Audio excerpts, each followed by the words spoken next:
আজকে সোশ্যাল মিডিয়ায় একটা কথা খুবই শোনা যাচ্ছে, মেগাস্টার শাকিব খান একা নাকি ইন্ডাস্ট্রি টেনে নিয়ে যেতে পারবেন। আমার উত্তর সোজা, হ্যাঁ। আজকে যদি হলগুলো খোলা থাকে, অনেকটাই সম্ভব হয়েছে মেগাস্টার শাকিব খানের জন্য। এটা কোনো অন্ধভক্তি নয়, এটা হলো মালিকদের বাস্তব অভিজ্ঞতা।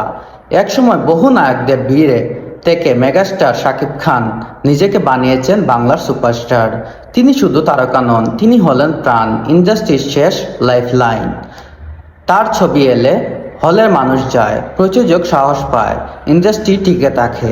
কিন্তু একটা কথা পরিষ্কার বুঝে নিন, ইন্ডাস্ট্রিতে থাকতে হলে একজন মানুষের কাঁধে সব কিছু দিতে হবে না। শুধু মেগাস্টার শাকিব খান দিয়েই চলবে না। আমাদের নতুন হিরো, নতুন গল্প, নতুন প্রযোজক নিয়ে আসতে হবে।